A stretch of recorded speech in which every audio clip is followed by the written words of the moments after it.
Mutton biryani பண்ணலாமா? Hi, அது எப்படி பண்ணலான்னு பார்க்கலாம் வாங்க.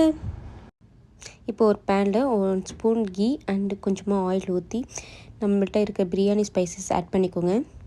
இப்போ கட் பண்ணி வச்சுருக்க ஆனியன் ஆட் பண்ணிக்கோங்க. அது நல்லா வதங்கினதுக்கப்புறம் 1 ஸ்பூன் ஜிஞ்சர் கார்லிக் பேஸ்ட் போட்டு நல்லா வதக்கி விட்டுக்கோங்க.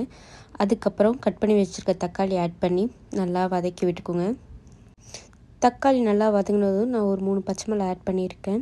ஆட் பண்ணி அதையும் நல்லா வதக்கி விட்டுக்கோங்க. இப்போ நான் பேனில் காட்டியிருக்க இந்த மசாலாவை அரைச்சி எடுத்துருக்கேன். அந்த மசாலாவை ஆட் பண்ணி நல்லா வதக்கி விட்டுக்கோங்க. சில்லித்தூள், கொரியாண்டர் மசாலா அண்ட் பிரியாணி மசாலா 3த்தையும் ஆட் பண்ணி நல்லா வதக்கிக்கோங்க பச்சை ஸ்மெல் போகிற வரை. இப்போ கொஞ்சமாக கொத்தமல்லி, புதினா ஆட் பண்ணி நல்லா வதக்கி விட்டதுக்கப்புறம் கொஞ்சம் தயிர் ஆட் பண்ணி நல்லா மிக்ஸ் பண்ணி விட்டுக்கோங்க. நான் ஆல்ரெடி வேக வச்சுருக்க மட்டனை எடுத்து நான் மசாலாவில் ஆட் பண்ணிக்கிறேன்.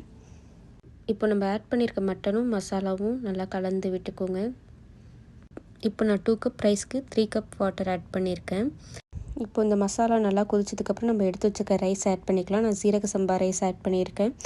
ஆட் பண்ணிவிட்டு நல்லா அது கிண்டி விட்டுக்கோங்க. இப்போ இந்த ஸ்டேஜில் சில்வர் ஃபாயில் பேப்பரை எடுத்து தம் போட்டு மூடி வச்சுருக்கேன். இப்போ லோ ஃப்ளேமில் வச்சு எடுத்தால் மட்டன் பிரியாணி ரெடி. நெக்ஸ்ட் என்ன ரெசிபி பண்ணலான்னு கமெண்ட் பண்ணுங்கள். பாய்.